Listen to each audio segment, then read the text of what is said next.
Hello बच्चों, तो आप देख रहे हैं एमजेड क्लासेस। और आज हम एमजेड क्लासेस में एक ऐसे चैप्टर को लेने जा रहे हैं जो कि काफ़ी इम्पोर्टेंट चैप्टर होता है क्लास 10 के बोर्ड के लिए, चाहे वो जैक बोर्ड हो, सीबीएसई बोर्ड हो या अदर बोर्ड्स हो। ये इसका जो वेटेज होता है, मार्क्स का वेटेज होता है, जो इसका रोल होता है वो काफ़ी इम्पोर्टेंट होता है। ठीक है, तो इस चैप्टर में हम लोग क्या करेंगे, सबसे पहले इस चैप्टर को जानने से पहले, समझने से पहले, बनाने से पहले हमको क्या करना पड़ेगा, इम्पोर्टेंट पॉइंट के बारे में समझना पड़ेगा। ठीक है, जो कि हमारे इम्पोर्टेंट पॉइंट इस तरह से है। मैं आप लोगों को बता देना चाहूँगा कि इस चैप्टर का जो नियम है वो आपके क्या है, अकॉर्डिंग टू हिंदी के हिसाब से इसका नाम रखा गया है त्रिकोणमिति के अनुप्रयोग। और ये हमारा क्या होता है इंग्लिश में, एज ए सीबीएसई वाले हो तो आप इसे कह सकते हैं application of A trigonometry ratio. नाम से ही पता चल रहा है ट्रिग्नोमेट्री रेशियो। ट्रिग्नोमेट्री मीन्स आप लोगों को दिमाग में आ जाता होगा, ट्रिग्नो मीन्स सुन के sine cos theta alpha beta. ठीक है, तो इसी टर्म का जो है हम लोगों का इसमें यूज होगा। ठीक है, तो हम लोगों ने ट्रिग्नोमेट्री रेशियो के छः फॉर्मूले पढ़ रखे, पर मैं आप लोगों को यहाँ छः फॉर्मूले बताने नहीं जा रहा। मैं आप लोगों को वही फॉर्मूले बताने जा रहा जो आपके इस चैप्टर में यूज होते हैं। ठीक है, चले तो हम लोग उस फॉर्मूले को थोड़ा जानते हैं, समझते हैं, और उसके यूज कैसे करेंगे उसको भी समझेंगे, है कि नहीं। तो चलिए, जो हमारा सबसे फार्मूला है साइन थीटा। तो साइन थीटा सबको पता है, साइन थीटा बाय क्या होता है, पी बाय एच। अब अगला आता है आपका कोस थीटा। तो cos theta by B by H and tan theta equal to P by B. अब बहुत सबको इस चीज़ से वाकिफ़ है, सर पी क्या होता है, एच क्या होता है, बी क्या होता है। लेकिन मैं आप लोगों को बता देना चाहता हूँ कि पी बी एच क्या होता है। तो आपका यहाँ जो पी का जो वैल्यू होता है वो आप लंब कहलाता है। क्या कहलाता है, लंब। आपका एच यहाँ पे जो है वो आपका क्या कहलाता है, कर्ण कहलाता है। और आपका जो बी है वो क्या कहलाता है, आधार कहलाता है। ठीक है, तो P मतलब आपका क्या, परपेंडिकुलर हो गया, H आपका कर्ण हो गया, B बेस हो गया। ठीक है, एज ए आप कह सकते हैं इसे हिंदी में लंब, आधार और कर्ण कह सकते हैं। तो ये आप लोग सोच रहे होंगे कि यही तीन फॉर्मूला मैंने क्यों लिखा, क्योंकि ये जो तीन फॉर्मूले हैं ये आपके इस चैप्टर में सबसे ज़्यादा यूज होते हैं। ठीक है, तो चले अब एक एक करके इस तीनों फार्मूलों को हम लोग कैसे जानेंगे, कब यूज करना है, कब यूज नहीं करना है, कब कौन सा यूज करना है, उसके बारे में समझते हैं। ठीक है, तो सबसे पहले हम लोग डिस्क्राइब करते हैं आपका साइन थीटा के बारे में। ठीक है, तो sine theta is equal to क्या होता है, पी बाई एच। ठीक है, अगर इफ अगर आपके क्वेश्चन में P का वैल्यू गिवन, मैं यहाँ पे आप लोगों को बता देना चाहूँ, मैं G लिखूँगा तो ये आपका शॉर्ट में गिवन होगा। ठीक है, एनी डाउट। तो P बराबर गिवन है एंड H का वैल्यू आपको निकालना है एंड थीटा का वैल्यू समथिंग कुछ भी दिया हुआ है, चाहे वो 30 डिग्री हो, 45 डिग्री हो या 60 डिग्री हो। देन उस कंडीशन में आप कौन सा फार्मूला लगाएं। तो आप यहाँ पे देखिए, आपको P गिवन है, H निकालना है, मतलब आपका कौन सा फार्मूला है जिसमें आपका P और H आ रहा। तो आप देख रहे हैं साइन थीटा, तो साइन थीटा यहाँ पे क्या कीजिएगा, अप्लाई कीजिएगा। ठीक है, ये पहला कंडीशन में हो गया, साइन थीटा इस कंडीशन में अप्लाई करना है। फिर दूसरा कंडीशन में देखिए कि अगर आपका H का वैल्यू गिवन है और P का वैल्यू निकालना है, तो उस कंडीशन में भी क्या करना है, आपको साइन थीटा अप्लाई करना है। ठीक है, अब चलते हैं नेक्स्ट आपके कोस थीटा में। दूसरा मेरा पॉइंट है कोस थीटा। तो cos theta B by H होता है, मीन्स हम लोग इस पॉइंट के बारे में बात कर रहे हैं, बी और ए एच। सपोज करें कि आपका बी का वैल्यू गिवन है, मतलब ये वैल्यू आपको गिवन है, मतलब ये वाला पार्ट्स आपका गिवन है एंड एच फाइंड करने बोल रहा है। एच फाइंड करने बोल, आप देखिए कि किस फॉर्मूला में आपका बी और एच आ रहा। तो कोस थीटा में आपका क्या आ रहा, बी बाई एच आ रहा। देन उस कंडीशन में आप क्या कीजिएगा, कोस थीटा अप्लाई कीजिएगा। ये पहला कंडीशन हो गया। इसके भी दो कंडीशन होते हैं। अब इस बार क्या है आपका कि एच गिवन है और आपको बी निकालने की बारी वो। तो उस कंडीशन में अब क्या कीजिएगा, cos theta is equal to apply, इस कंडीशन में हम लोग क्या करेंगे, cos थीटा अप्लाई करेंगे, ठीक है। अब हम लोग को फाइनली जो फाइनल फार्मूला, जो मोस्ट वैल्यूएबल फार्मूला है वो आपका है टेन थीटा, जो सबसे ज़्यादा इस चैप्टर में यूज होते हैं। टेन थीटा बराबर पी बाई बी, मतलब कि जैसे ये आपका एक, ये क्या है, समकोण त्रिभुज है, समकोण त्रिभुज का ये पार्ट्स पी कहलाता है, ये बी कहलाता है, या एच कहलाता है। पी मतलब मैंने आपको डिस्क्राइब कर दिया पीछे वाले स्लाइड में, पी मतलब परपेंडिकुलर, एच मतलब हाइपोटेनस, बी मतलब बेस। तो आप देखिए कि अगर आपको पी का वैल्यू गिवन है और बी का वैल्यू निकालने के लिए बोला जा रहा है, मतलब ये वैल्यू आपको समथिंग कुछ ना कुछ वैल्यू दिया और ये वैल्यू फाइंड करना है, तो हम क्या करेंगे, देख रहे हैं कि पी और बी कौन सा फॉर्मूला के रिलेशन में आता है। तो आप एक बार सबसे पहले ऊपर में जाके देखिए कि पी और बी का रिलेशन, पी और बी का रिलेशन किस फॉर्मूला में, साइन थीटा में, कोस थीटा में, या टेन थीटा में। तो आप देख रहे हैं क्लियरली दिखाई पड़ रहा है कि आपका पी और बी का रिलेशन कौन सा फॉर्मूला में आ रहा है, टेन थीटा में आ रहा है। तो हम लोग क्या करेंगे, इसमें टेन थीटा अप्लाई करेंगे, क्या करेंगे, टेन थीटा अप्लाई करेंगे। तो यहाँ पे इस कंडीशन, जब भी आप लोगों को p का वैल्यू गिवन है और b का वैल्यू निकालने बोलेगा, तो आपको बेफिक्र विदाउट टेंशन क्या करना है, टेन थीटा अप्लाई करना है बोथ कंडीशन में। अब इसकी भी दो कंडीशन है, पहला कंडीशन मैंने बता दिया। अब इस कंडीशन, इस बार क्या है, आपका b का वैल्यू गिवन है एंड p का वैल्यू फाइंड करने बोल रहा है, तो इस कंडीशन में भी आप क्या कीजिएगा, टेन थीटा ही अप्लाई कीजिएगा, ठीक है। तो इस तरह से हम लोगों ने जाना कि मतलब सबसे ज़्यादा तीन फॉर्मूले जो यूज होते हैं इस चैप्टर में, trigonometry, application of trigonometry ratio में, वो सबसे ज़्यादा मोस्ट वैल्यूएबल फार्मूला आपका टेन थीटा है। क्योंकि कभी भी क्वेश्चन में अगर जैसे मान के चले कि हमको बेस का वैल्यू दिया हुआ, मतलब यहाँ से यहाँ तक का डिस्टेंस दिया और हमको बोल देगा कि ये डिस्टेंस निकाल ले, तो इसमें क्या, ये p है, ये b है, तो उसमें क्या टेन थीटा आता है। या कभी हमको b का वैल्यू दे दिया और p का वैल्यू दे दिया और b का वैल्यू निकालने बोल रहा है, तो उसमें भी हम लोग क्या करेंगे, टेन थीटा अप्लाई करेंगे। तो इस तरह से हम लोगों ने जाना कि कब कौन सा फॉर्मूला अप्लाई करना है, ठीक है। तो अब हम लोग चलते हैं, कुछ ऐसे टर्म्स होते हैं जो इस चैप्टर में बनाने के लिए काफ़ी इम्पोर्टेंट होते हैं, ठीक है। तो मैं नेक्स्ट स्लाइड लेता हूँ, चलिए। तो सबसे पहले होता है कि इसमें हम लोग समझते हैं कि उन्नयन कोण क्या होता है और अवनमन कोण क्या होता है। तो उन्नयन कोण, उन्नयन कोण, ये आपको क्वेश्चन में कंफ्यूज करने के लिए भी टर्म्स होते हैं। ये आपको क्वेश्चन में डायरेक्ट लिखे, हिंदी बोर्ड वालों के लिए क्या होता है कि क्वेश्चन में लिखा हो रहता है कि किसी व्यक्ति द्वारा उसके आँखों से उन्नयन कोण इतना बनाया जाता है, 30 डिग्री, 45 डिग्री, 90 डिग्री, ऐसे करके ये जो वर्ड आपको दिया हुआ रहता है, तो इस वर्ड का मतलब क्या होता है उसको समझते हैं, ठीक है।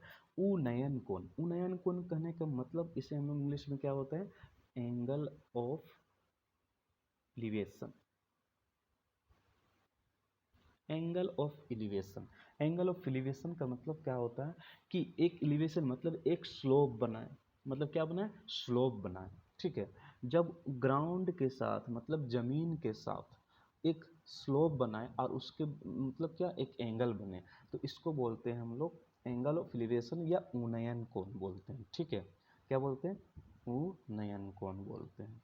अब एक दूसरा टर्म आता है अवनमन कोण,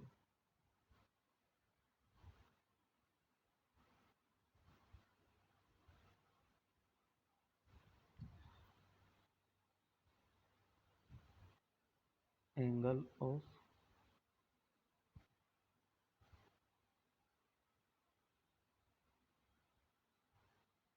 डिप्रेशन, ठीक है। इस कंडीशन में क्या होता है, उसका जस्ट होता है, मतलब आपका क्या होता है, उन्नयन कोण से अवनमन कोण जस्ट उसका अपोजिट होता है। जैसे आप लोगों ने पढ़ा होगा कि क्लास 9 में equal and opposite Newton third law के बारे में पढ़ा होगा, जिसमें बताया गया है कि इक्वल एंड अपोजिट रिएक्शन होते हैं। उसी तरीके से उन्नयन कोण का जस्ट उल्टा क्या होता है, आपका अवनमन कोण होता है। इसमें क्या होता है कि जब कोई व्यक्ति, मतलब जब कोई ऊपर से नीचे की ओर देखे, तो उसके आँखों मतलब आँखों की मदद, उसके आँख के लेवल में जो एंगल फाउंड होता है या बनता है, तो इसको बोलते हैं अवनमन कोण बोलते हैं। क्या बोलते हैं? अवनमन कोण। ठीक है। अब मैं आप लोगों को एक अपने तरीका से बताना चाहता हूँ, मतलब फनी तरीका जो आप लोगों को पसंद आए, उम्मीद करता हूँ। चलिए, तो मैं अपने तरीके से डिफाइन करता हूँ। ठीक है। तो ऊ नयन कोण, ऊ नयन कोण। देखिए, ऊ नयन तो ऊ प्लस नयन। ठीक है। तो ऊ से क्या हो गया? ऊपर, और नयन का मतलब आँख। ठीक है। जब कोई व्यक्ति नीचे से ऊपर की ओर देखे, ऊपर, ऊ नयन कोण मतलब अपने आँखों को ऊपर करके देखे, ऊपर की ओर देखे, तो उसके द्वारा जो बनता है वो कहलाता है उन्नयन कोण। ठीक है। अवनमन कोण क्या होता है? कि जब ऊपर से कोई व्यक्ति नीचे की ओर देखे, तो ये कोण क्यों बनता है? अवनमन कोण बनता है। ठीक है। अब जैसे कि एक फनी तरीके से मैंने बताया था जस्ट अभी कि मतलब कैसे हो सकता है। जैसे देखिए कि सपोज करें कि आप जा रहे हैं रास्ते पे, ठीक है, और आपका यहाँ पे एक बिल्डिंग पड़ा हुआ है। ठीक है, बिल्डिंग है, पड़ा हुआ नहीं, बिल्डिंग है, और उस पर एक आपकी लड़की खड़ी है। आप इधर से जा रहे हैं, ठीक है। और जाहिर से बात होता है कि जब कोई अगर कोई लड़की कहीं पे खड़ी होती है तो लड़का उसको देखता है। ठीक है। तो देखें, जब ये लड़का इस लड़की को देखे, मतलब क्या करे? देखे। जैसे मैंने बताया उन्नयन कोण क्या होता है कि जब कोई चीज नीचे से ऊपर की ओर देखे, तो उसको क्या बनता है? आपका उन्नयन कोण। उसी तरीके से देखें, लड़का कहाँ? नीचे, लड़की कहीं ऊपर है, मतलब ये टॉप में है और ये बॉटम में है। ठीक है। तो जब लड़का लड़की को देखे तो क्या बना? उन्नयन कोण। ठीक है। अब जाहिर से बात है कि लड़का देख रहा है, लड़का देख रहा है लड़की को, तो लड़की भी रिप्लाई में देगी। तो जब लड़की देखेगी, जब लड़की देखेगी नीचे की ओर, तो उसके द्वारा जो कोण बनेगा वो होगा मेरा अवनमन कोण। तो कैसा लगा मेरा ट्रिक? तो मैं एक बार दोहरा देना चाहता इस ट्रिक को कि जब रास्ते पे जा रहा था लड़का और बिल्डिंग पे खड़ी एक लड़की थी, तो जब लड़का लड़की को देखता है तो उसके द्वारा क्या कोण बनता है? उन्नयन कोण। नीचे से ऊपर उन्नयन कोण, और जब ऊपर से नीचे की ओर देखे तो उसमें बनता है अवनमन कोण। ठीक है। तो ये मेरा, ये दो टर्म समझना जरूरी था, उन्नयन कोण और अवनमन कोण। अब कुछ पॉइंट है जो कि मैं बता देना चाहता हूँ कि इस क्वेश्चन को बनाने में काफ़ी हेल्पफुल करता है। जैसे कि क्वेश्चन में कि अगर कभी भी खंभा, भवन, मीनार, लाइट हाउस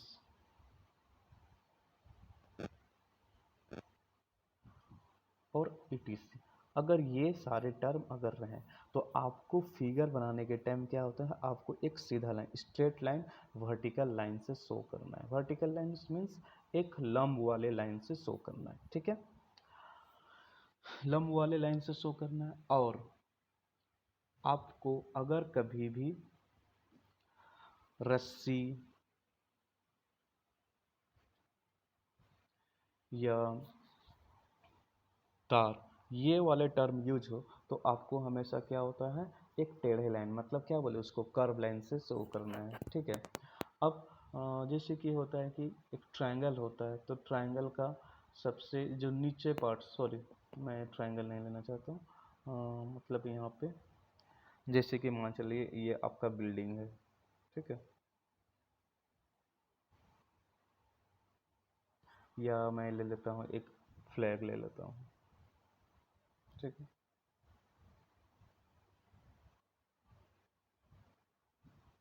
तो सबसे नीचे वाला जो पार्ट होता है वो मेरा कहलाता है पाद बिंदु। क्या बोला था? पाद बिंदु। और ऊपर वाला जो पॉइंट होता है उस क्या बोलते हैं? शिखर। मतलब ये आपका क्या हो गया?